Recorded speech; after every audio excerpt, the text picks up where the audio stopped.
Okay. Radhe Radhe बच्चों, मेरा नाम है पिंटू कुमार। मैं तुम लोग को विज्ञान का चैप्टर नंबर 4 जिसका नाम है कार्बन एवं उसके यौगिक पढ़ाने वाला हूँ। आज उसका दूसरा लेक्चर है जो कि है कार्बन की सर्वतोमुखी प्रकृति से हम लोग स्टार्ट करें।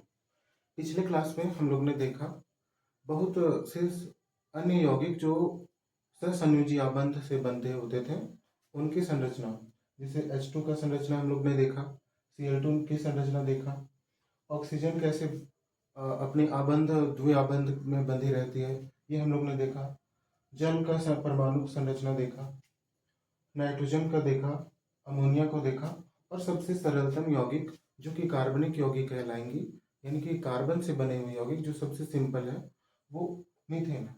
मीथेन का भी हम लोग ने देखा। कल ही के क्लास में हम लोग देखें कि कार्बन कितने अधिक प्रकार में पाए जाते हैं। जैसे हम जो खुद बने हुए हैं वो खुद कार्बन से बने हुए हैं, जितने भी जीवित प्राणियां हैं, प्लास्टिक है तो वो बनी है, यानी जिसको जला करके हमें काला रंग का धुआं निकले वही सभी कार्बन से बने होते थे।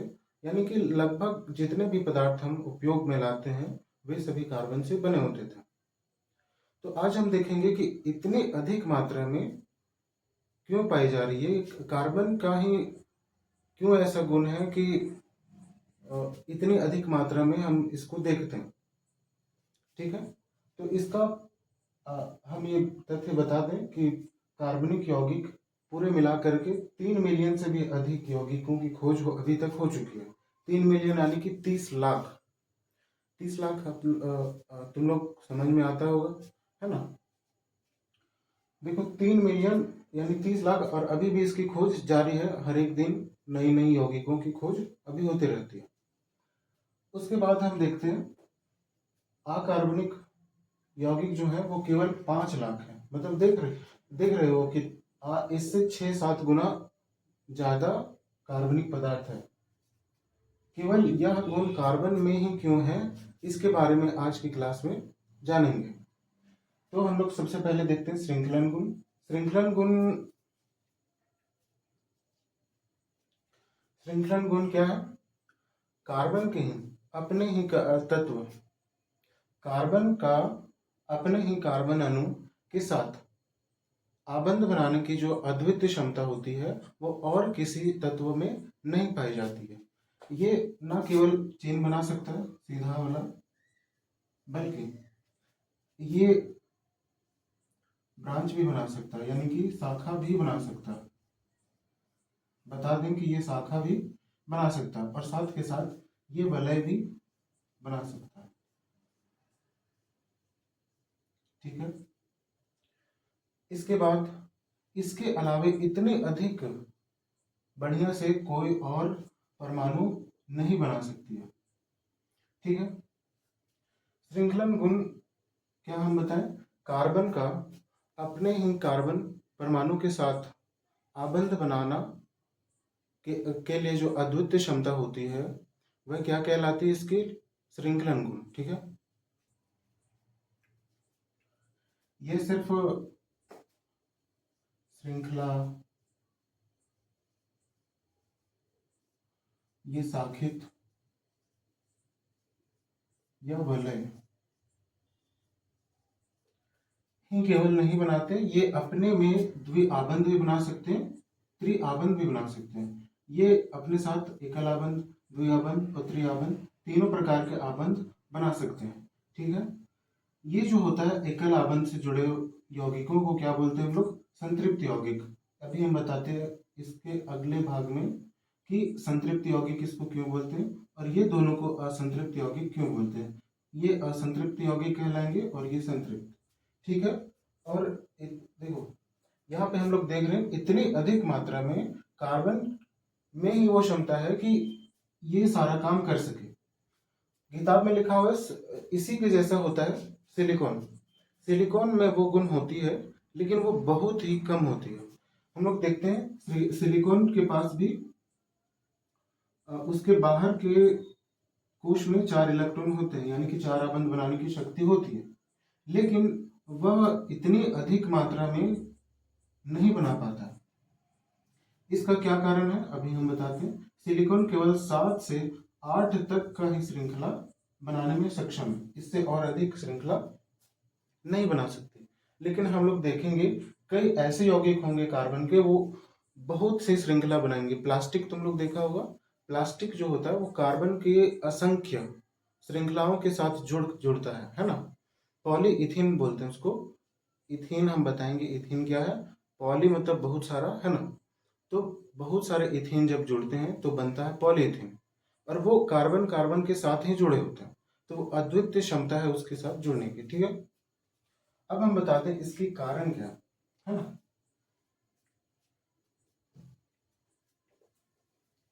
कार्बन अपने में ही एक बहुत छोटी सी परमाणु है। सिलिकॉन के पास 3 कोश होते हैं, के कोश, एल कोश और एम कोश।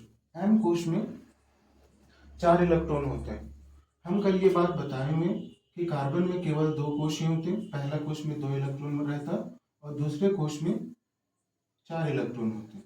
यानी कि ये अपने नाभिक से इलेक्ट्रॉनों की जो दूरी है वो थोड़ी कम है ना। दूरी है पर थोड़ी कम है। यहाँ पे तुम देख सकते हो सिलिकॉन के लिए, ये है कार्बन के लिए। सिलिकॉन में के कोश में 2 इलेक्ट्रॉन, एल कोश में 8 इलेक्ट्रॉन,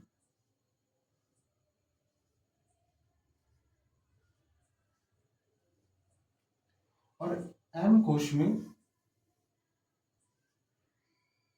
4 इलेक्ट्रॉन होती है। तो यहां से तुम देख सकते हो कि इतना दूर है और इतनी दूरी से आबंध बना पाना बहुत मुश्किल होते। एक और इतना बड़ा आएगा, है ना। तो इसके साथ आबंध बना करके इसका जो नाभिक है, इसका वाला इलेक्ट्रॉन को जिससे आबंध बना रहा है उसको बहुत बढ़िया से खींच के नहीं रह पाएगा। और वही दूसरा कार्बन यहाँ पे आएगा तो उसकी नाभिक भी सामने होगी, और इसका नाभिक मिल करके एक बहुत बढ़िया बैलेंस बल लगाएगा, है ना, जो कि एक अस्थाई यौगिक बनाने में मदद करता है। यानी कि हम यहाँ पे देख सकते हैं कि कार्बन अगर इतनी मात्रा में यौगिक निर्माण कर पा रहा है तो उसका एक कारण है उसकी छोटी आकार, है ना। अब हम देखते हैं चतु संयोजकता। दूसरा है चतु संयोजकता। चतु संयोजकता कल हम बताएं कि कार्बन का जो इलेक्ट्रॉनिक विन्यास होता है वो 4, 2 और 4 होता है ना। तुम लोग 9th क्लास में पढ़ा होगा इसके बारे में।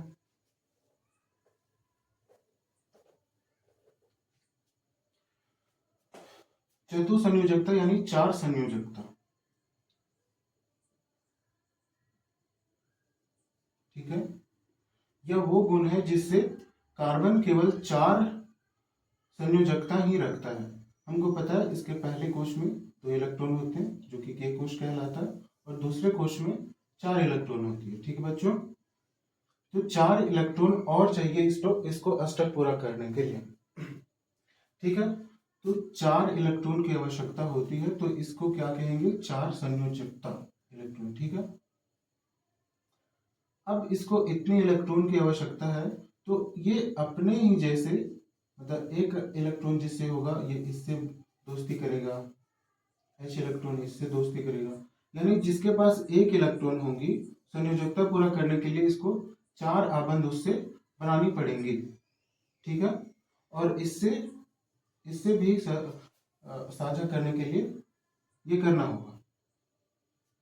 यानी कि हम यहाँ पे देख सकते हैं कि कार्बन जो है वो 4 आबंध बनाने में सक्षम होता है, और चतु संयोजकता ही वह कारण है जिससे कि इतने अधिक मात्रा में यौगिक बन पाते हैं। तो हमने देखा कि हमारे आसपास की प्रकृति में इतनी अधिक मात्रा में अगर कार्बनिक यौगिक पाई जा रही हैं तो इसके 2 मुख्य कारण हैं। पहला गुण है श्रृंखलन गुण, जो कहता है कि कार्बन अपने ही कार्बन परमाणु के साथ जुड़ने की उसकी अद्वितीय क्षमता होती है। इस गुण को उसे श्रृंखलन गुण कहते हैं। चतु संयोजकता इसके 4 अष्टक को पूरा करने के लिए, यानी अष्टक यानी कि इसके नजदीकी क्या बोलते हैं, उत्कृष्ट गैस विन्यास प्राप्त करने के लिए इसको 4 और इलेक्ट्रॉनों की आवश्यकता पड़ती है, इसीलिए ये 4 आबंध बनाएगा और ये गुण को उसको चतुसंयोजकता कहते हैं। ठीक है। अगले सेगमेंट में हम लोग देखेंगे कि 1828 से पहले सभी वैज्ञानिकों को यह लगता था कि जो कार्बनिक पदार्थ हैं वो केवल जीवित प्राणियों में ही पाए जा सकते हैं या उनकी भाग हो सकती है। लेकिन 1828 में एक वैज्ञानिक आते हैं जिनका नाम है फ्रेडरिक वोहलर। उन्होंने यह बताया कि नहीं, ये गलत बात है, हम लोग लैब में भी कार्बनिक पदार्थ को बना सकते हैं। उन्होंने ये काम कैसे किया ये अब समझते हैं।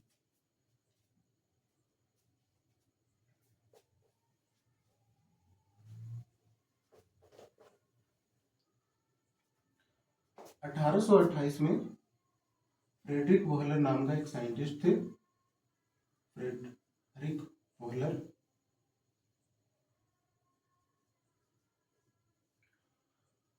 जिन्होंने ये बताया अमोनियम साइनेट ऐसा होता है, अमोनियम साइनेट NH4 प्लस OCN ऐसा करके एक यौगिक होता है जिसको हीट करा गया, किसके द्वारा? फ्रेडरिक वोहलर के द्वारा। तो उन जो बना वो क्या था? यूरिया। जिसका सूत्र इस प्रकार होता था NH2C11O NH2। ठीक है। यूरिया को अभी इससे पहले इसको कार्बनिक यौगिक माना जाता था और ये माना जाता था कि ये हमारे शरीर के अंदर ही बनता है। तुम लोगों को पता होगा कि जब हम लोग यूरिन करते हैं उसमें होता है यूरिया, यानी कि वो हमारे शरीर के अंदर ही बनने वाला पदार्थ है। लेकिन उसको माना गया था, इसको कौन बना दिया इसको लैब में? फ्रेडरिक वोहलर ने। कब बनाया? 1828 में। ये एक अधिक जानकारी है ना, जो NCERT में दिया हुआ है। इस पूरे लेक्चर का सबसे महत्वपूर्ण भाग अभी से स्टार्ट होने वाला है। देखो, यहाँ से हम लोग पढ़ेंगे हाइड्रोकार्बन क्या है। देखो, हाइड्रोकार्बन हम बताते हैं।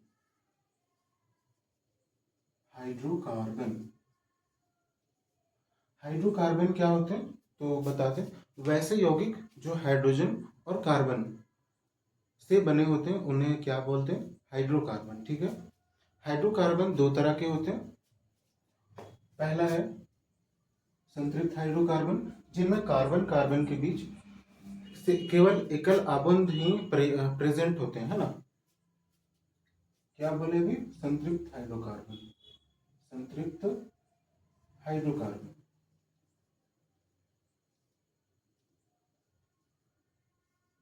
और इसके परिवार का क्या नाम है? एल्केन। क्या? एल्केन परिवार। ठीक है। और एक और इसका भाग होता है असंतृप्त हाइड्रोकार्बन। असंतृप्त हाइड्रोकार्बन।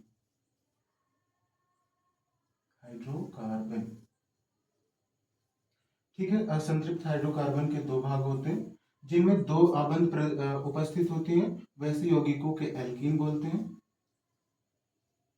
और जिनमें त्रिआबंध होते हैं उनके एल्काइन बोलते हैं। ठीक है। इनमें कार्बन कार्बन के बीच केवल एकल आबंध ही उपस्थित होते हैं, ध्यान देने वाली बात है।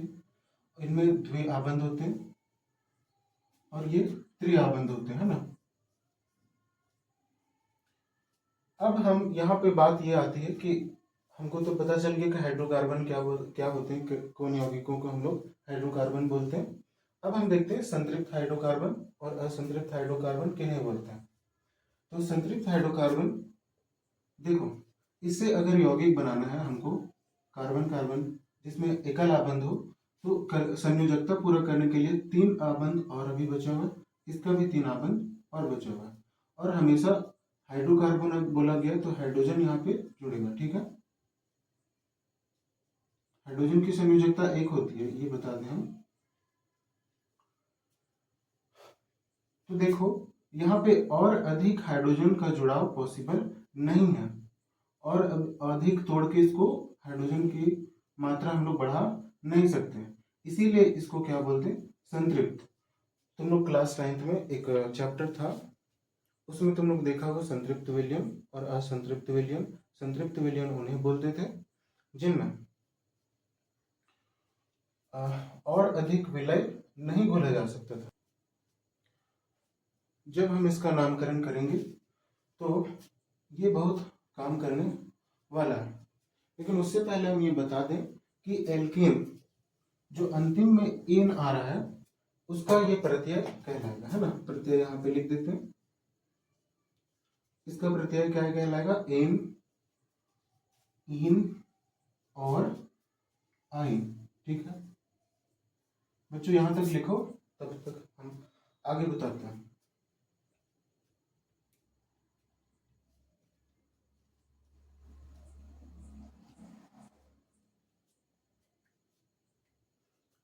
इन्हीं में से बहुत सारे उदाहरण देखते हैं। देखो इसका उदाहरण क्या होगा, जो एकल आबंध से जुड़े होते हैं वे सारे यौगिक, तो हम ये यौगिक ले लेते हैं। लेकिन उससे पहले एक और चीज बताते हैं, अभी भूलने वाले थे, सामान्य सूत्र। इसका सामान्य सूत्र को आद बहुत ज्यादा रटना नहीं है, इसको आद करने की गारंटी मेरी है ना।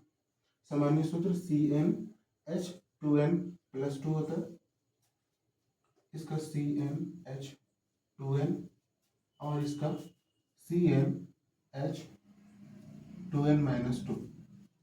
चलो इसको अभी याद करवा देते हैं थोड़ी सी, है ना। मान के चलो एक यौगिक बना रहे हैं हम जिसमें 3 कार्बन है और इसकी संयोजकता पूरा करने के लिए इसमें 3 हाइड्रोजन, इसमें कितने हाइड्रोजन लगेंगे, इसमें पहले से 2 आबंध, 1 आबंध, 2 आबंध और ये 3 और 4। ठीक है, इसमें 3 लगेंगे। अब यहाँ पे तुम देखो कितना हाइड्रोजन, 1 2 3 4 5 6 7 8, यानी C अगर 3 है तो H कितना हो जाएगा, 8। अब इसको 3 पर बिठा के देखो, C को अगर 3 रखेगी तो 2n हो जाएगा 6 और 2 8। अब इसको आध क्यों नहीं करने बोल रहे हैं, ये ध्यान से देखना। हमेशा तुमको आध इतना ही रखना है, C के बाद 2 सी एन है तो H क्या होगा, उसके दोगुना। लेकिन 2 इसलिए बढ़ जा रहा क्योंकि यहाँ पे अलग है ये, है ना, 2 और लगा देना। ठीक है, तो चलो बच्चों देखते हैं कि एल्केन का नाम में सामान्य सूत्र CnH2n+2 क्यों पड़ा, है ना। तो हम एक एग्जांपल लेते हैं जिसमें 3 कार्बन के अणु हैं, इसकी संयोजकता अगर पूरा करें हम तो इस प्रकार हमारा यौगिक बनेगा। ठीक है, तुम देखो C कितना है हमारे पास, 3 है, और H कितने हैं, 3 और 3 6 और 2 8, H हमारे पास 8 है। अगर हम इस सामान्य सूत्र के से चले CnH2n+2, अगर इस पर 3 रखें तो 3 H कितना आ जाएगा, H जो आएगा वो 3 दूनी 6 और 2 कितना हो गया, 8 ही हो गया, यानी कि ये सही है। देखो आध हम इसलिए नहीं करने बोल रहे क्योंकि ये दोगुना है और ये अगर एकल आबंध से जुड़े हुए हैं तो ये आबंध भी होंगे ही होंगे, यानी 2 एक्स्ट्रा होंगे। बस तुमको आध इतना करना है कि एल्केन है। ठीक है, तो एल्केन में होगा तो उसमें कार्बन कार्बन के बीच एकल आबंध ही उपस्थित होंगे और 2 हाइड्रोजन दोगुना से ज्यादा होगी। ठीक है, एल्कीन है तो इसमें कार्बन कार्बन के बीच द्विआबंध होगी, इसकी संयोजकता पूरा करने के लिए 4 हाइड्रोजन की और आवश्यकता पड़ेगी, तो इसका हो जाएगा C2H4 यानी दोगुना। इसको और बढ़िया से देखते हैं, अगर C3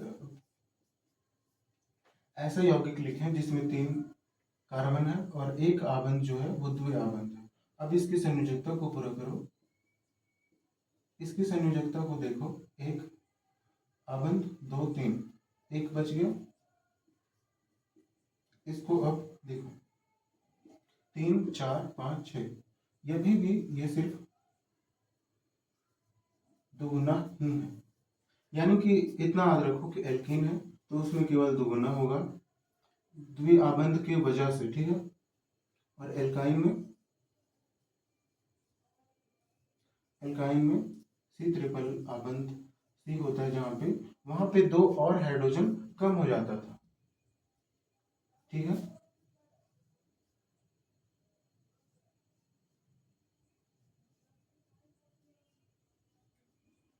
ऐसे यौगिक का नाम हम लिख रहे हैं, मतलब नाम तो अभी लिखना सिखाएंगे, अभी बता रहे हैं कि आखिर ये इसका सामान्य सूत्र यही क्यों है ना। इसका 4 आबंध पूरा हो गया, इसका एक, तो यहाँ C3H 3 दूनी 6 होता है, 6 में से 2 घटा देना इस पर, है ना। तो ये आ जाएगा तुम्हारा सूत्र। अब हम इसका नामकरण देखते हैं।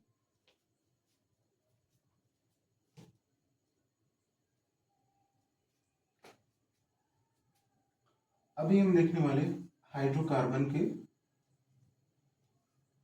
कार्बन हाइड्रोकार्बन के नामकरण, ठीक है। लेकिन नामकरण से पहले हमको ये समझना होगा कि अगर किसी यौगिक में अगर केवल एक ही कार्बन है तो उस यौगिक में जो नाम पड़ेगा उसमें सबसे पहले मिथ आएगा, ठीक है। कहीं कहीं इसको मिथ, कहीं कहीं मैथ भी लिखा होता है ना। कार्बन अगर एक रहेगा तो, कार्बन अगर 2 रही तो वहां पे एथ पहले आएगा, ठीक ना। कार्बन 3 के लिए प्रॉप, कार्बन 4 के लिए ब्यूट। इसको याद करने के लिए कम से कम 20 बार मुंह से बोलो, है ना। 20 बार बोलने पर ही ये याद पड़ेगा, याद होगा, ठीक है। कार्बन 5 के लिए 5 यानी पेंट, ठीक है। 5 से 5 होता है, 5 से पेंट होता है ना। कार्बन 6 के लिए हेक्स। बहुत को हेक्स और हेप्ट में कंफ्यूज होता है, तो हम बताते हैं अभी कैसे याद करना। देखो 6, 6 को क्या बोलते हैं अंग्रेजी में, 6। लास्ट में एक्स आ रहा है और इसके भी लास्ट में एक्स ही आ रहा है ना, हेक्स, ठीक है। इसीलिए इसको हेक्स पढ़ते हैं। 8 के लिए ऑक्ट, 8 ऑक्ट, 8 ऑट ऑक्ट, ऐसे करके याद रख सकते हैं, ऑक्ट। 9 से नॉन, यानी कि अगर वैसे यौगिक जिनमें कार्बन की संख्या 9 है तो उनको लिखेंगे नॉन। और C10 के लिए डेक। वैसे तो इनका नाम बहुत होता है ना, 10 के अलावे भी बहुत होता है, लेकिन इतना जानना जरूरी है। इतना अगर याद कर लेगा या याद कर लेगी तो इसके बाद आता है कि उसमें एकल आबंध उपस्थित है। पहला चरण देखना कि वैसे उस यौगिक में कार्बन की संख्या कितनी है। अगर कार्बन की संख्या 1 रही तो मिथ का उपयोग करेंगे, 2 रही तो एथ का प्रयोग करेंगे, eth prop but pent hex hept oct non dec, इस तरह करके याद करेंगे, है ना। उसके बाद दूसरा चरण आता है कि कार्बन कार्बन के बीच कितनी आबंध उपस्थित है। अगर कार्बन कार्बन के बीच एकल आबंध उपस्थित है, जैसा कि हमने पढ़ा संतृप्त हाइड्रोकार्बन में एल्केन परिवार में केवल एक ही आबंध उपस्थित होते हैं, तो उनमें क्या लगाया जाता है, प्रत्यय लगाना है, प्रत्यय लगाना, और तुम्हारा नाम तैयार हो जाएगा। केवल हम ये नाम जो लिख रहे हैं वो हाइड्रोकार्बन के लिए ही अभी लिख रहे हैं, और भी कार्बनिक पदार्थ होते हैं उनका नाम अगले भाग में अभी इसी वीडियो में देखने वाले हैं, ठीक है। लेकिन उससे पहले कुछ एग्जाम्पल लेते हैं, जैसे एल्केन परिवार का कुछ नाम लिखते हैं। एल्केन, जिसमें ये एक संतृप्त हाइड्रोकार्बन है। इसमें कार्बन कार्बन के बीच एकल आबंध उपस्थित होती है। ठीक है, सबसे पहले इसका नाम हम लोग देखते हैं। इसमें कार्बन की संख्या 1 है, यानी मिथ हो जाएगा, और ये एल्केन परिवार का हिस्सा है, तो एन, मीथेन। अब समझ में आया होगा कि मीथेन इसका नाम क्यों बोलते हैं ना। उसी तरह कार्बन 2 ले लें, इसकी संयोजकता पूरा कर लें और इसका नामकरण पूछे। तो सबसे पहले देखना यौगिक में कितने कार्बन है, तो 2 कार्बन है, तो यहाँ पे लगेगा एथ। ठीक है, और कार्बन कार्बन के बीच एकल आबंध उपस्थित है, इसीलिए एन, एथेन। समझ में आ रहा है। इसी तरह ethane, propane, butane, pentane, hexane, heptane, octane, नोनेन, decane तक जाता है ना, मतलब बहुत दूर तक जा सकता है। तुम्हारे लिए आज का होमवर्क रहेगा एल्केन परिवार का सारा सदस्य का नामकरण करना। ठीक है, इसी प्रकार से क्या करना है, सबसे पहले CH4 है ना, इसके लिए क्या लिखना है, C2H6। इस यहाँ पे सूत्र लिखना, संरचना और नाम। ये कहाँ तक करके आना, एल्केन परिवार का सारा, यानी कि 10 के 10 को करके आना। ठीक ना, आज के लिए ये तुम्हारा होमवर्क, और हम आगे देखते हैं ना।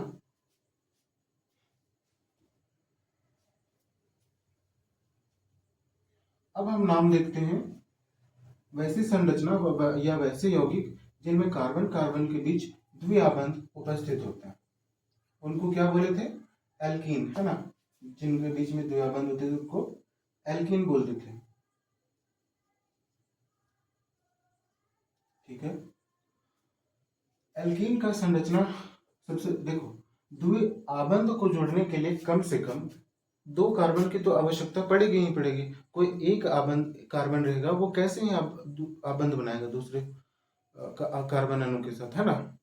तो कम से कम इसका जो सदस्य की जो शुरुआत होगी, वो शुरुआत होगी 2 कार्बन के मतलब तत्व के साथ। ठीक है, अब इसकी संयोजकता को पूरा करो, तो यहाँ पे C और H2 आ जाएगा। ठीक है, उसी तरह यहाँ पे भी इसका नाम क्या पड़ जाएगा, ये देखने वाली बात है ना। कार्बन कार्बन के बीच इस यौगिक में कार्बन कितने हैं, 1 और 2, 2 हो गया, एथ हो जाएंगे यहाँ पे। और हम क्या बताए थे प्रत्यय, एल्कीन के लिए प्रत्यय बताए थे ईन। ठीक है, तो ईन हम यहाँ लगाएंगे तो क्या हो जाएगा, एथीन। समझ में आया। उसी तरह हम वैसे यौगिक लेते हैं जिनमें कार्बन कार्बन के बीच का आबंध 2 आबंध हो, है ना। तो यहाँ पे संयोजकता को पूरा करेगा,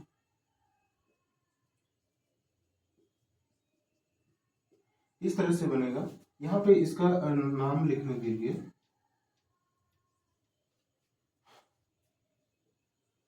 क्या करना है तुमको, सबसे पहले देखना है 3 कार्बन परमाणु, यानी कि 3 के लिए क्या आ रहा है, प्रॉप। ठीक है, तो प्रॉप लिख लिए। ठीक है, और साथ में एक जगह कार्बन के 2 आबंध उपस्थित हैं, यानी कि प्रोपीन। ठीक ना, चलो एक नाम है, सूत्र यहाँ पे लिख देते हैं, C2H4, C3H6, C4H8 होगा, C5H10। C5H10 का बना के दिखाओ। अभी वीडियो को पॉज करो और बनाओ।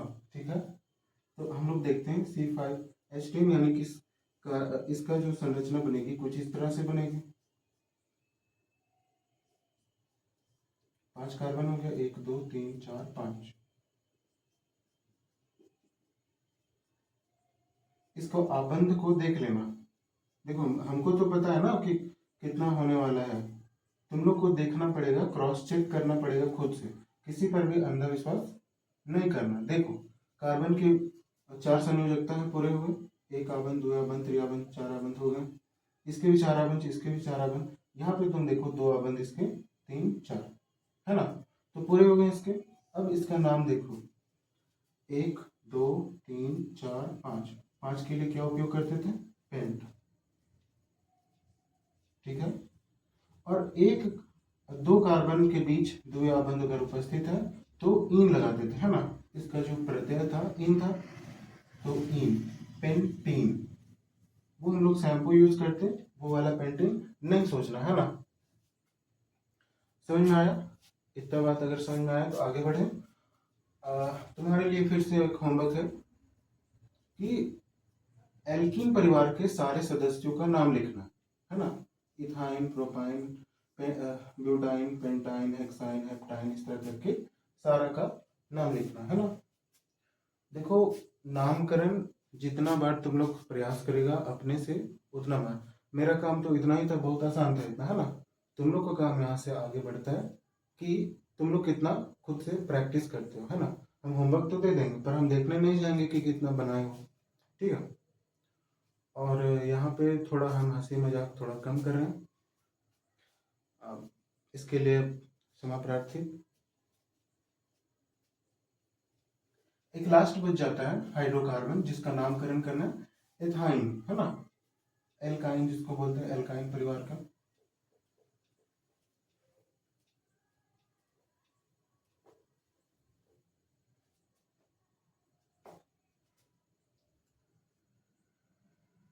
एल्काइन, एल्काइन का जो हम बोले थे कार्बन कार्बन के बीच का जो आबंध होगा वो त्रि आबंध होगा, है ना। वैसे यौगिक जिनमें कार्बन कार्बन के बीच त्रि आबंध उपस्थित होते हैं उन ग्रुप को क्या बोलते हैं, एथाइन बोलते हैं, एल्काइन बोलते थे, ठीक है। इसका जो प्रत्यय होता था, जो लास्ट में लगने वाला शब्द होता था वो था आइन, है ना। हम लोग देखते हैं इसका भी पहला सदस्य जो होगा वो दो कार्बन वाले से ही स्टार्ट होगा, क्योंकि हमको पता है कि सिर्फ एकल कार्बन में कैसे कोई आबंध बना सकता है, तुम ये सोचो, है ना। ठीक है, तो कार्बन कार्बन के बीच इसके संयुजकता पूरा करेंगे तो ऐसा आएगा। सूत्र हम बता दिए कैसे लिखना। इसका जो सामान्य सूत्र होता है CnH2n-2, तो C2H2 हो जाएगा, दो दूनी 4 -2, है ना। कोई समस्या होगा तो कमेंट सेक्शन में जरूर पूछना, हम जरूर बताएंगे। कोई ऐसा चीज जो एनसीईआरटी में नहीं है और हम बताना भूल गए उसको पूछना, हम जरूर बताएंगे, है ना। तो इसका नाम क्या हो जाएगा, एक कार्बन दो कार्बन, तो दो कार्बन के लिए क्या लिखते हैं, एथ, ठीक है। और क्योंकि इसके बीच में त्रि आबंध है तो आइन होता है, एथाइन, ठीक है। इसका एक कॉमन नाम भी है। देखो, ये हम अपने घर से नियम को नहीं ला रहे हैं ना, ये सारे जो हैं हम अभी बता दें। इसके लिए क्या हो जाएंगे, C3H, 3 दूना 6 और दो दो को घटा देंगे तो 4, है ना। तो 3 कार्बन, इसकी संरचना एक किसी एक ही जगह पे तुमको त्रिआबंध लगाना है, ऐसा नहीं कि हर जगह लगाते चलो, है ना। अब देखो C3H4 आ गया, यानी कि एक कार्बन दो कार्बन तीन कार्बन, यानी कि इसका प्रॉप हो जाएगा। और त्रिआबंध है तो आइन, ठीक है, प्रोपाइन। इसके सारे सदस्य एल्काइन के होमवर्क में हम लोग अभी तक क्या देखें, एल्कीन, एल्कीन, एल्कीन और एल्काइन तीनों के परिवार के सारे सदस्यों के नामकरण करना तुम लोग को खुद से, ठीक है। क्या बोले, ethyne, propyne, butyne, pentyne, hexyne, heptyne, octyne, इस तरह करके 10 तक करके आना है ना। लेकिन आज का सबसे महत्वपूर्ण यही रहने वाला है, क्योंकि सारे नामकरण में ये बहुत बार आएगा। तो ये था तुम्हारा हाइड्रोकार्बन के नामकरण। इसको 20 बार बोलना है और याद करने की कोशिश करना है, ठीक है। देखो, एक चीज छूटा हुआ था, कार्बन केवल ये तो सिर्फ था उसके श्रृंखला वाला, एकदम सीधा सीधा जो लाइन आता था उसी का, है ना। कार्बन इतना ही तक सीमित नहीं रहता, उसका वलय भी बनता और उसकी शाखा भी बनती है ना। तो इसी का तुम लोग एक एग्जांपल लेते हैं। चलो, एक एग्जांपल है C4H10। ठीक है, हम लोग ये जानते हैं इसका नाम है ब्यूटेन। ठीक है, ये 4 दूनी 8 एल्केन परिवार का है ना। 4 दूनी 8 होता है, 2 और है, तो एल्केन परिवार का है। तो इसका नाम हो जाएगा ब्यूट, और एल्केन का एन लगता है ना, ब्यूटेन लग जाता। इसको अगर हम स्ट्रक्चर बनाएं तो एक बार ऐसे बना सकते हैं, 4 कार्बन सीधा सीधा एकदम। ठीक है, एक बार इसको ऐसे भी बना सकते हैं। ठीक है, तो इसका संरचना भी देखो अलग अलग है, लेकिन कार्बन हाइड्रोजन भी देखो जोड़ करके।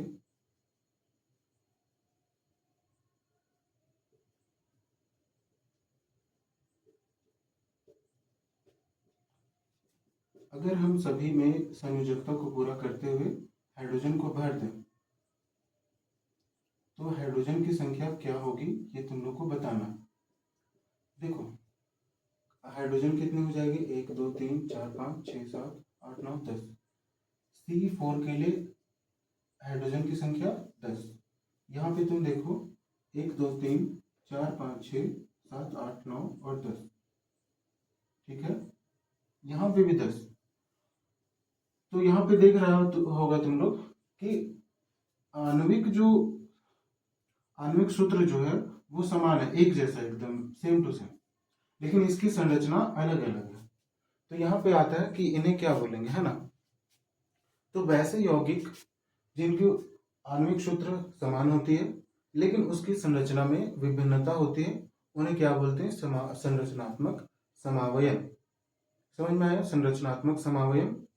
इसका नामकरण भी कैसे करते हैं ये थोड़ा सा बता देते हैं।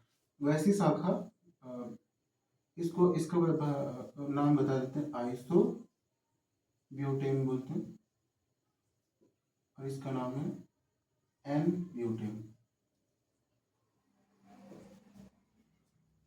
एक और उदाहरण लेते हैं जिसके माध्यम से हम आइसो ब्यूटेन को अच्छा से बता पाएंगे, इसका नामकरण कैसे हम किए।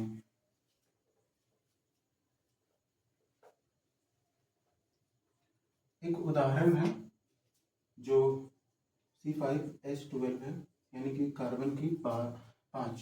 तो इनके कितने हम संरचनात्मक समावयन बना सकते हैं, यानी कितने अलग अलग संरचना बना सकते हैं। ये देखो, एक सीधा सीधा वाला बना सकते हैं 5, है ना। एक है कि एक तरफ कार्बन 4 हो गया और भी एक कहीं से एक जगह से शाखा निकलती है, और ऐसा भी हो सकता है जहां से 2 शाखा निकले, है ना। सभी में कार्बन की संख्या समान ही है। इसको थोड़ा सा नीचे लिख देते हैं। ठीक है, तो यहाँ पे अगर तुम लोग देखेगा, संयोजकता को पूरा करो,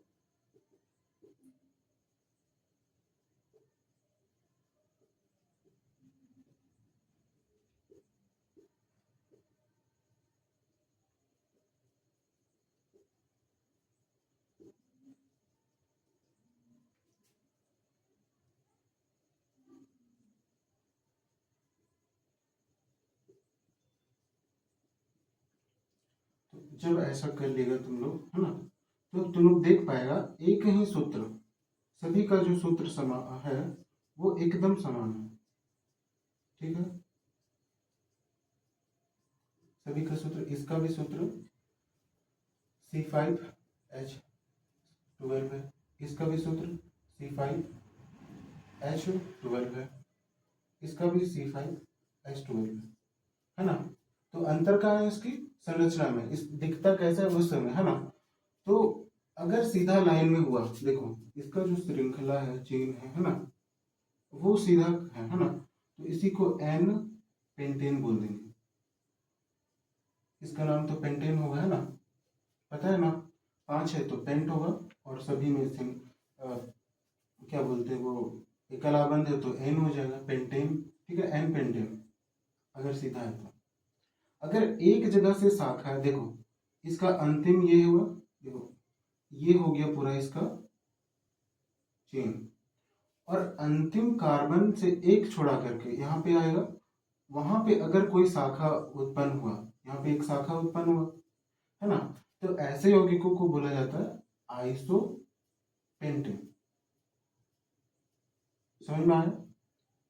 और उसी तरह अगर ये मेन चेन है, मेन चेन से अगर एक कार्बन पहले, ये कार्बन पर अगर दो शाखा उत्पन्न हुआ, एक शाखा और दो शाखा यहीं से, तो इसे बोला जाता है नियोपेंटेन।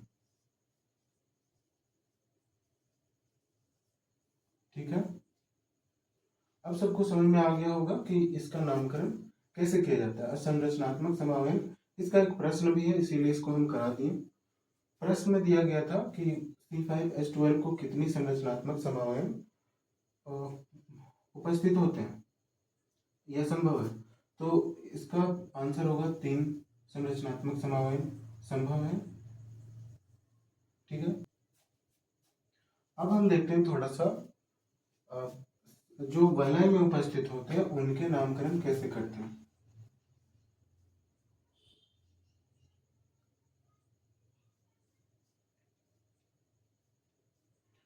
देखो तो जितने कार्बन होंगे सबसे पहले उसका कर लेना। यहाँ पे देखो 1 2 3 4 5 6, 6 कार्बन है, तो 6 कार्बन के लिए हेक्स का उपयोग करते हैं, है ना। तो हेक्स आ गया। अब सभी में एकल आबंध है तो एन आएगा, है ना, लेकिन उससे पहले संयोजकता को पूरा कर लो। सभी में 2 2 कार्बन हाइड्रोजन ही लगेंगे।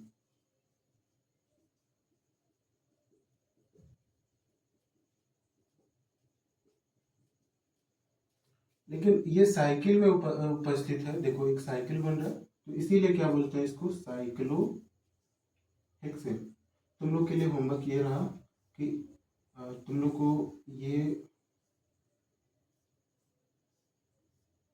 नाम लिख के आना है।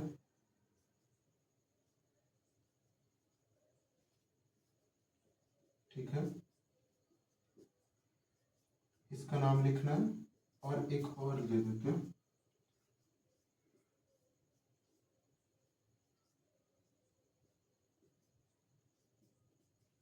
इसका नाम लिख के तुम लोग को आना है। ठीक है, इसका और इसका। और एक बहुत ही विख्यात यौगिक है जिसका हम लोग बेहद उपयोग करते हैं हमेशा, जिसका नाम है बेंजीन। उसका हम अभी संरचना बना देते हैं, लेकिन उससे पहले बताते हैं कि उसका काम कहाँ आता है। बेंजीन का काम जिस तरह पानी में चीज़ों को घोलने के लिए किया जाता है, उसी तरह एक घुलनशील पदार्थ भी है जो पानी के साथ नहीं घुलते, उसको घोल करके बेंजीन में हम लोग रखते हैं, यानी कि एक विलायक के रूप में बेंजीन बहुत जगह काम आता है ना। अब हम देखते हैं बेंजीन भी एक वलय ही है, लेकिन इसका जो संरचना है वो दिखाते हैं। थोड़ा मिटा लेते हैं।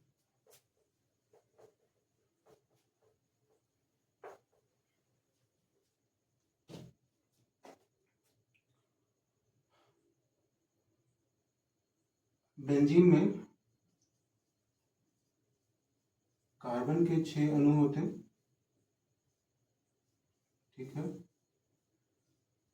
6 अणु हो गए, लेकिन इसके अल्टरनेट यानी एक को छोड़ करके दूसरा, एक छोड़ के दूसरा, यानी एक एकल आबंध है तो दूसरा द्विआबंध, एक एकल आबंध है तो दूसरा द्विआबंध, एक एकल आबंध है तो दूसरा द्विआबंध। ठीक है, अब इसको जब तुम संयोजकता को पूरा करेगा तो देखो 1 2 3, 3 तो पहले से, एक इसका बच गया। इसको देखो 1 2 3, इसका भी एक बचा, इसका भी एक बचा, इसका भी एक, इसका भी एक, इसका भी एक, यानी कि बेंजीन का जो सूत्र होगा वो क्या हो जाएगा, C6H6। समझ में आया सबको बेंजीन का सूत्र। लेकिन ये जो द्विआबंध है वो कभी यहाँ पे आ जाता है, और ये वाला यहाँ आ जाता है, ये वाला यहाँ आ जाता है, यानी कि हम इसको ऐसे भी हम लोग लिख सकते हैं इस प्रकार से। देखो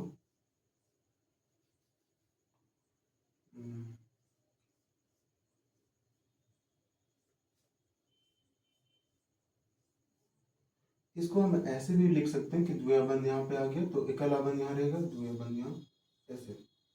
समझ में आया? कोई परेशानी, कोई गिला शिकवा नहीं रहेगा कि अगर हम इसको ऐसे लिखें तो, है ना। कभी यहाँ कभी यहाँ कभी यहाँ, तो ऐसे घूमता हुआ प्रतीत होता है। जब हम लोग माइक्रोस्कोप में देखते हैं, है ना, इलेक्ट्रॉन माइक्रोस्कोप का उपयोग करते हैं, तो हमें कुछ इस प्रकार की संरचना दिखने को मिलती है कि इसके अंदर जो बॉन्ड्स है यानी कि आबंध है वो घूम रहे हैं, यानी कि कोई ऐसे भी अगर इसको बना दे तो भी चलेगा। यानी ये तीनों के तीनों जो संरचना, ये क्या कहलाएंगे? बेंजीन। समझ में आ गया? देखो, अभी तक हम लोग देखें कि कार्बन कितने ही अधिक मात्रा में यौगिक बना सकती, कभी श्रृंखला के रूप में, कभी शाखा के रूप में, कभी वलय के रूप में, है ना। तो इसी से हम लोग को पता लग जाता है कि कितनी अधिक मात्रा में ये यौगिक बना सकती है ना। इतना ही काफी नहीं था, तो कार्बन बोलता है क्या मुझसे दोस्ती करेंगे, यानी कि अपने से अलग तत्व, यानी कि जैसे ऑक्सीजन, सल्फर, क्लोरीन, हेलोजन किसको बोलते हैं ये हम बताएंगे भी, है ना। क्लोरीन, ब्रोमीन, आयोडीन वगैरह से भी दोस्ती कर लेता है, जिससे होता यह है कि ये और अधिक विविध प्रकार के यौगिक बनाने में सक्षम होता है। ठीक है, यहाँ पे हम बता दें कि विषम परमाणु क्या है ना। प्रकार्यात्मक समूह, सबसे पहले प्रकार्यात्मक समूह बताते हैं। वैसे समूह जिसके जुड़ने से कार्बनिक यौगिक के पूरा का पूरा गुण उसके समूह के आधार पर हो जाए। यानी कि अगर कोई जुड़ गया, जैसे ये इथेन कहलाएगा, चलो ये प्रोपेन कहलाएगा,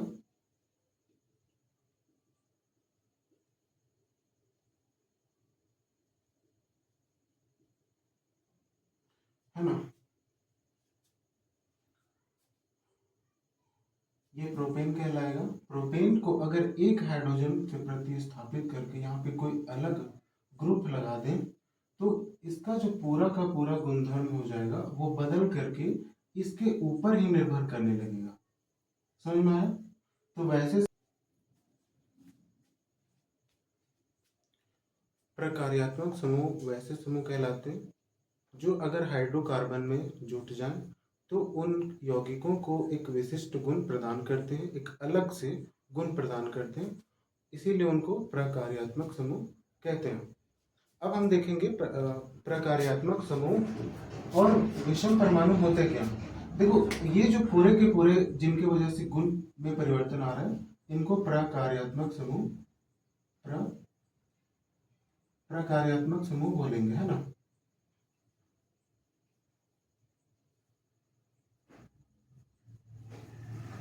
लेकिन जो कार्बन के साथ डायरेक्ट जुड़ा हुआ है, ये ऑक्सीजन, ऑक्सीजन केवल, ये कहलाएगी विषम परमाणु।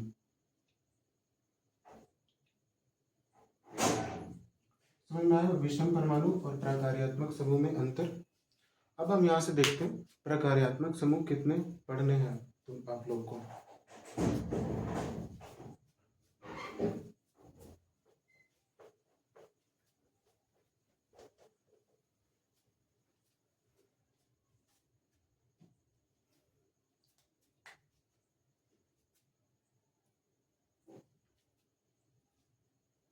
प्रकार्यात्मक समूह प्रत्यय चिन्ह और उपसर्ग या प्रत्यय।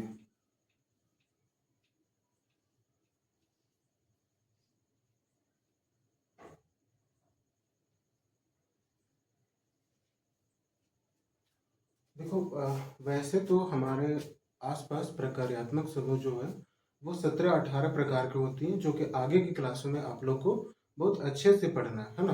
हम ये जो एक चैप्टर में पढ़ रहे हैं वो आगे की क्लासों में 8-9 चैप्टर बन जाती है ना।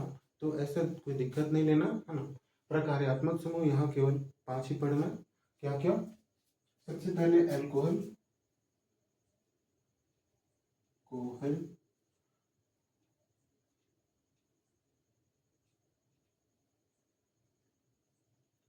जिसको चिन्हित करा जाता है OH से। उसके बाद अल्डिहाइड,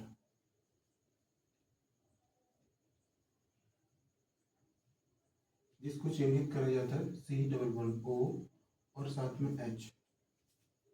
फिर कीटोन, जिसको चिन्हित करा जाता है C++O और इसको जोड़ने के लिए 2 कार्बन की जरूरत पड़ती है। कीटोन, कार्बोक्सिलिक अम्ल। चौथा है कार्बोक्सिलिक अम्ल, 1 2 3 4 कार्बोक्सिलिक अम्ल। और पांचवा है हमारा हेलोजन ग्रुप। हेलोजन, देखो हेलोजन क्या होता है ये हम बता देते हैं। हम लोग पीरियोडिक टेबल तो अभी तक नहीं पढ़े हैं, मतलब कि आवर्त सारणी, लेकिन हम बता दें कि यहाँ पे हाइड्रोजन होता है, हीलियम। उसके बाद यहाँ पे जाता है, यहाँ पे कुछ होते हैं इसके बगल वाला ग्रुप है ना, ऊपर से नीचे तक यहाँ पे होते हैं फ्लोरीन। 9 नंबर में आता है ना फ्लोरीन। 17 नंबर में क्लोरीन, ब्रोमीन 35 नंबर में, और आयोडीन। ठीक है, तो ये चारों को हम लोग क्या बोलते हैं, हेलोजन ही बोलते हैं। ठीक ना, तो इसमें हेलोजन, इसको दर्शाने के लिए C++O और OH होता है। इसका या तो हेलोजन में हम बताएं कि कितने होते हैं, फ्लोरीन हो सकते हैं, क्लोरीन हो सकते हैं, ब्रोमीन या तो आयोडीन हो सकते हैं। तो इसको ऐसे ही लिखा जाता है, फ्लोरीन का F ही लिखा जाता है, Cl ही लिखा जाता है, Br और I। ठीक है, अब हम देखते हैं प्रत्यय या उपसर्ग किसमें किसमें। ये चारों के चारों में प्रत्यय लगते हैं, इनमें कोई बात नहीं है ना। इसका लास्ट में ऑल लगेगा, ऑल ऐसे पढ़ता है। इसके लास्ट में अल लगेगा। इसका काम वहां पे आएगा जब हम कार्बनिक पदार्थों के नामकरण जब पढ़ रहे होंगे, तब हम इसका उपयोग पढ़ेंगे। अल, या ऐसे अल लिखते हैं इसको ओन लिखते हैं।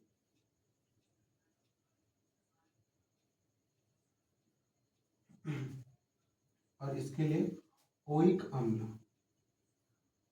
ओइक अम्ल अभी ज्यादा नहीं समझ में आ रहा होगा, कोई बात नहीं, अभी बस इतना समझ लो कि प्रकार्यात्मक समूह वह समूह है जिनके जुड़ जाने से कार्बनिक पदार्थों की उनकी प्रकृति अलग या पूरी की पूरी बदल जाती है। ठीक है, ओइक अम्ल, इसके लिए उपयोग होता है F, अगर फ्लोरीन है तो उसके लिए होगा उपयोग फ्लोरो। और ये उपयोग होता है प्रत्यय, प्रत्यय में उपसर्ग। ठीक है, उपसर्ग फ्लोरो, फ्लोरो के बाद क्लोरो, अगर क्लोरीन जुड़ा है तो क्लोरो, ब्रोमीन जुड़ा है तो ब्रोमो, और आयोडीन जुड़ा है तो आयोडो। ठीक है, इतना अगर समझ में आ गया तो आगे बढ़ते हैं। एक बात है इसमें, समजातीय श्रेणी। देखो, समजातीय श्रेणी कार्बनिक यौगिक की ऐसी श्रेणी जिनको एक ही प्रकार की जिनमें केवल एक ही प्रकार की प्रकार्यात्मक समूह जुड़ी होती है, उनको क्या बोलते हैं, समजातीय श्रेणी। तुम लोग ऐसे समझ में नहीं आया होगा तो देखते हैं जरा इसके उदाहरण। देखो, उदाहरण यहाँ पे देख सकता है, जैसे अल्कोहल का हम लोग उपयोग करते हैं, है ना। अल्कोहल, अगर यहाँ पे OH जोड़ दिया जाए तो मिथेनॉल कहलाए। अभी हम बताएंगे नामकरण कैसे करना। CH3CH2OH, CH3CH2CH2OH। इसको, इसमें सभी में देखो एक ही प्रकार के प्रकार्यात्मक समूह उपस्थित है, और दूर तक जाएगा, है ना। और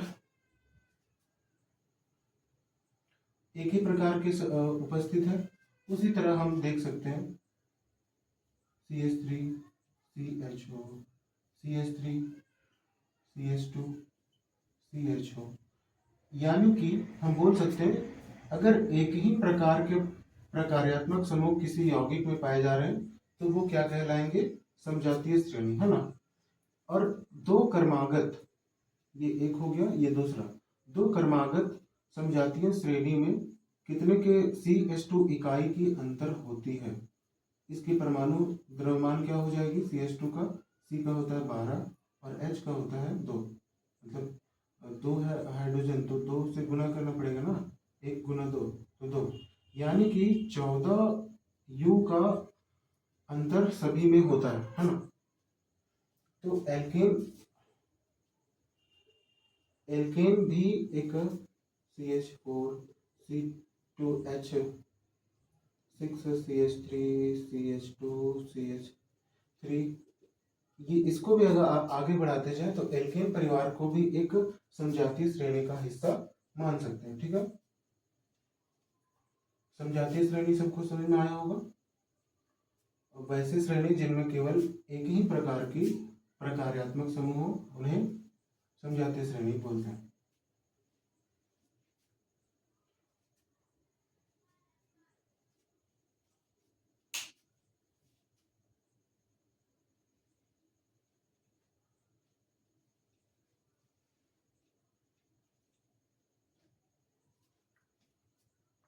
यहाँ पे हम एक बात बताना चाहेंगे, समजातीय श्रेणी की जो गुण होते हैं वो लगभग समान होते हैं। रासायनिक गुण, भौतिक गुण अलग अलग होती है, भौतिक गुण सभी में अलग अलग होती है, परंतु रासायनिक गुण लगभग समान होते हैं। भौतिक गुण जैसे कि मेल्टिंग, मतलब क्या बोलते हैं, गलनांक,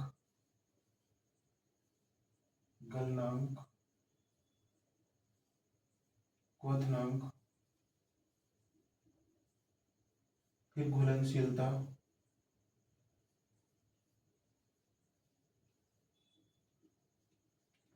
ये सब जो बाहर से हम लोग को देखते हैं वैसे गुण, उसको भौतिक गुण कहते हैं। जो उनके परमाणुओं के साथ छेड़छाड़ होती है उनको रासायनिक गुण कहते हैं। तो इनके भौतिक गुण में समजातीय श्रेणी के बढ़ने से तो अंतर होता है, पर रासायनिक गुण में वैसा कोई अंतर नहीं होता है। तो हम एग्जाम्पल लेते हैं इथेन और प्रोपेन का, है ना।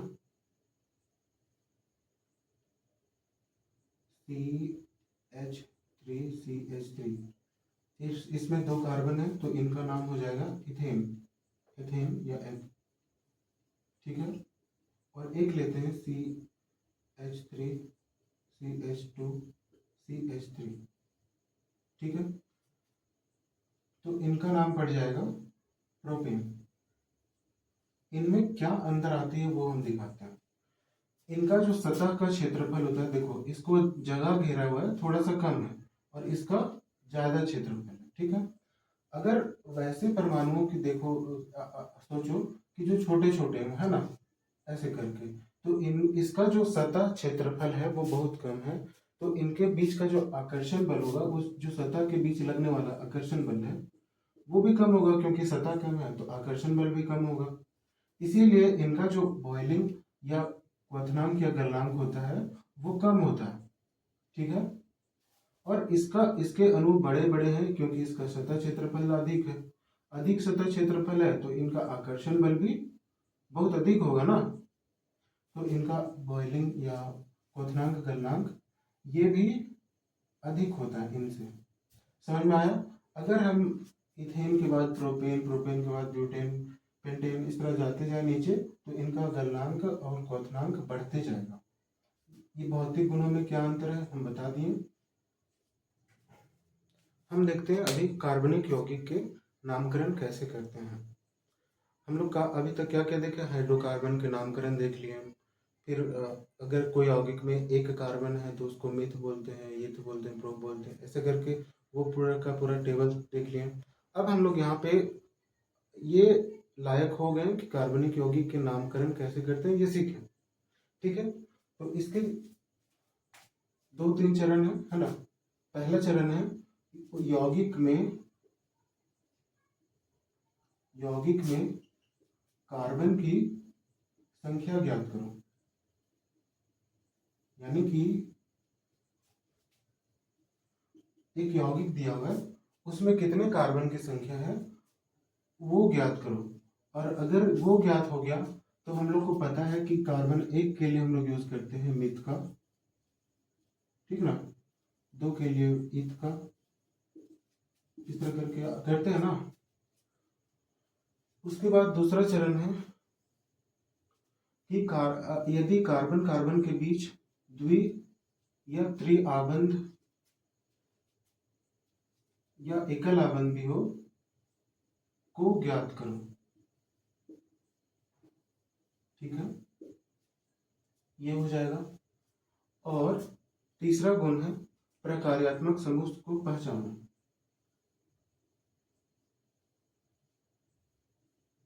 समूह को पहचानो। एक बार अगर तुम प्रकार्यात्मक समूह को पहचान लिया तो उसके अनुसार उसमें क्या लगने वाला, उपसर्ग या प्रत्यय। प्रत्यय को लगाओ। ये 4 स्टेप्स हैं, पहला दूसरा तीसरा चरण। इसी के आधार पर हम कार्बनिक यौगिकों के नामकरण निकालेंगे, है ना।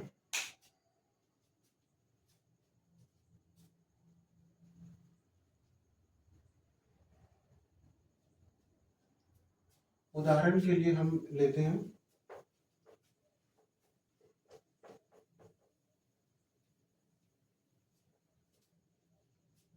एक यौगिक का नाम लेते हैं, है ना, CH3CH2OH।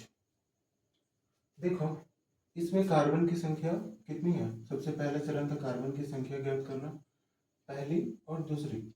यानी कि दूसरी के लिए क्या उपयोग करते थे, C2 के लिए ईथ का, ठीक ना। तो यहाँ पे सबसे पहले हम ईथ का उपयोग करेंगे इंग्लिश में। देखो नामकरण करने के लिए सारा ये चीज हो रहा है वो इंग्लिश के लिए हो ना। ईथ अगर एकल आबंध उपस्थित है तो उनके बीच लगने वाला जो है एन है, ठीक ना। और OH के लिए जो प्रकार्यात्मक समूह का निकालो और उसमें देखो प्रत्यय क्या लगाए थे, और लगाए थे, ठीक है, ठीक ना। तो यहाँ पे प्लस और लगेगा। यहाँ पे तुम देख सकता है कि यहाँ पे भी वॉवेल है यानी स्वर है, यहाँ पे भी स्वर है।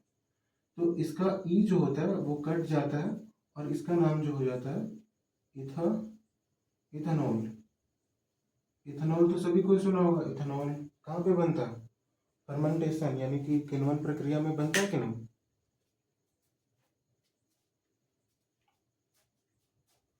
उसी प्रकार से तुम लोग को CH3CH2CH2CH2OH का नाम लिख के बताना, ठीक है। कितने कार्बन है हम बता देते हैं, 1 2 3 4 5 5 है, तो 5 के लिए पेंट। और सभी में एकल आबंध है तो एन प्लस ऑल, यहाँ से ई को खत्म करेंगे तो पेंटानॉल आएगा, पेंटन ऑल, ठीक है। तो ये एक कार्बनिक वैल्यू हो गया। तुम्हारे लिए होमवर्क ये है कि कार्बन 1 से लेकर कार्बन 10 तक का जो अल्कोहल बनता है, यानी कि CH3OH, CH3CH2OH, इस तरह करके जो 10 कार्बन तक जो बनेगा सभी का एक एक करके नामकरण करके रखना है ना। देखो अपने से जब तक नामकरण नहीं करोगे तो हम कुछ नहीं कर पाएंगे, सीखना तुम्ही को है ना।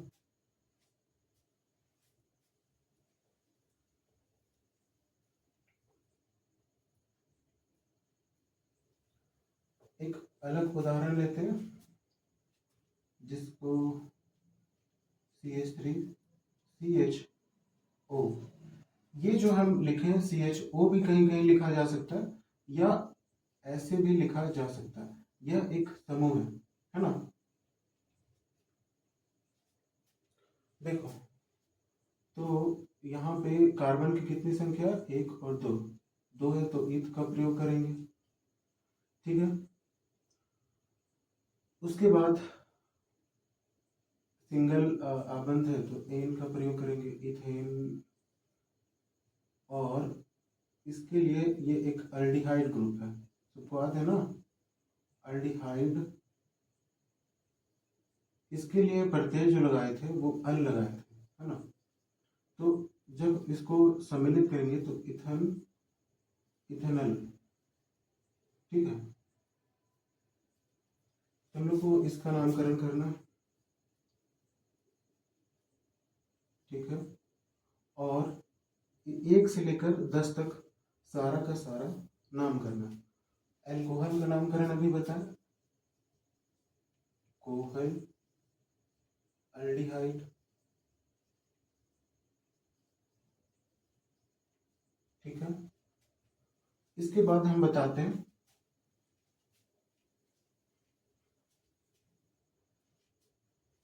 कीटोन का। कीटोन का जो प्रकार्यात्मक समूह जो होता है वो इस प्रकार होता है। इसमें 2 आबंध छूटे हुए हैं, यानी कि इसको जुड़ने के लिए कम से कम 2 कार्बन की आवश्यकता पड़ेगी, एक इधर और एक इधर। तो इसका जो सबसे कम वाला सदस्य जो होगा, सबसे पहला सदस्य जो होगा वो 3 कार्बन का होगा, जिसके बीच में ये ग्रुप आ रही होगी, है ना। तो इसका नामकरण कैसे करेंगे ये देखो।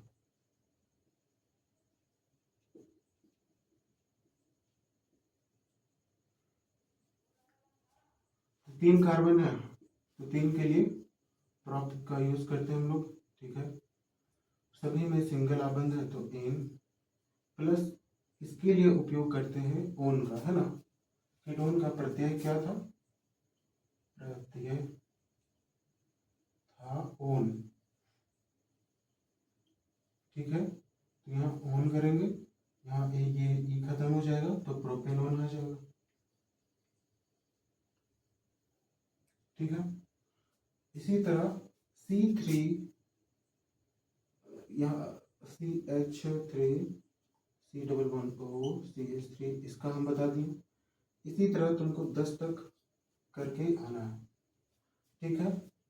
उसी तरह एक और एग्जांपल लेते हैं, ये हो गया कीटोन का।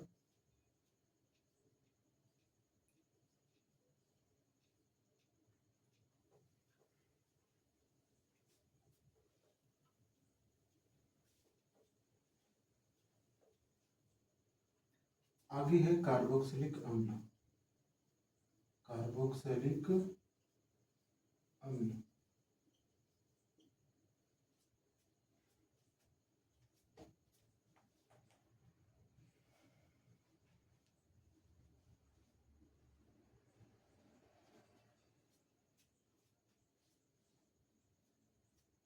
कार्बोक्सिलिक अम्ल किसको बोलते थे, कार्बोक्सिलिक अम्ल। इसका जो संकेत होता था वो इस प्रकार से था, C11O और OH, ठीक है। इसको प्रत्यय कहा था, इसका प्रत्यय ओइक अम्ल या ओइक एसिड।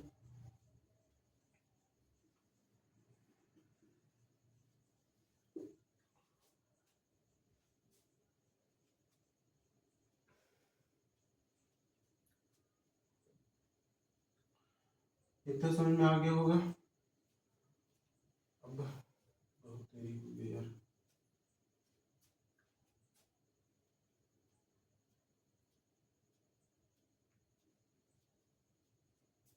कार्बोक्सिलिक अम्ल, उदाहरण के लिए ये एक कार्बोक्सिलिक अम्ल है, इसका 2 कार्बन है, यानी कि यहाँ पे होगा इथ, और सिंगल एकल आबंध है ना, तो इथेन। और ये एक ग्रुप है जिसको प्रत्यय क्या लिखते हैं, ओइक, ओइक अम्ल। तो दोनों को मिलाएंगे तो आ जाएगा इथेन नोइक अम्ल, ठीक है। इसी तरह तुम लोग को C1 से लेकर C10 तक का करने का गृह कार्य, ठीक है। एक आता है, ये 4 हो गया। अब लास्ट हम बता देते हैं, 5 हमको बताना था ना, क्या था वो? हेलोजन होना, हेलोजन। इन सभी में प्रत्यय लगा, लेकिन इसमें लगेगा उपसर्ग, उपसर्ग यानी कि पहले लगेगा, ठीक है। जैसे एक एग्जांपल लेते हैं, CH3Cl, ठीक है। इसका एक ही कार्बन है, ठीक ना, तो इसके लिए मिथ का उपयोग करेंगे, और सिंगल आबंध है तो एन का, और साथ में क्लोरीन जुड़ा हुआ है, तो उपसर्ग मतलब होता है पहले लगा, यानी क्लोरो जो लगेगा वो पहले लगेगा, यानी इसका जो नाम हो जाएगा क्लोरोमीथेन। समझ में आया? उसी तरह हम लिख सकते हैं CH3CH2Br के लिए क्या लिख सकते हैं? एक कार्बन, दो कार्बन, कितना हो गया? ईथ, ईथ, एकल आबंध है तो एन, और ब्रोमीन जो है इसका लिए उपसर्ग लगता है ना, तो यहाँ पे लगाना है हमको ब्रोमो, यानी कि इसको लगेगा ब्रोमो इथेन। समझ में आया? और एग्जांपल लेते हैं, CH3CH2CH2 Br हो गया, F लेते हैं। चलो, तो यहाँ पे क्या लगेगा? फ्लोरो, प्रत्यय है तो पहले लगना, एक कार्बन, दो कार्बन, तीन कार्बन, तीन कार्बन के लिए प्रॉप का उपयोग करते हैं, प्रॉप इन, फ्लोरोप्रोपेन। इसी तरह हम क्या कर सकते हैं? CH3CH2CH2CH2I, इसका नाम लिखते हैं, इसका 4 है कार्बन संख्या 4, तो क्या होगा इसके लिए? ब्यूट, ठीक ना। सभी में एकल आबंध है तो एन, और आई के लिए प्रत्यय में उपसर्ग लगता है, यानी कि इसका लगेगा आयोडो ब्यूटेन। सबको समझ में आया? तुम लोग के लिए होमवर्क ये रहेगा, एक क्लोरीन का भी सारा का सारा एक से लेकर C10 तक लिख के आना, इसके लिए भी C1 तक लिखना, इसके लिए भी C1 तक लिखना, इसके लिए भी C1 तक लिख के आना। ये तुम्हारे लिए होमवर्क है।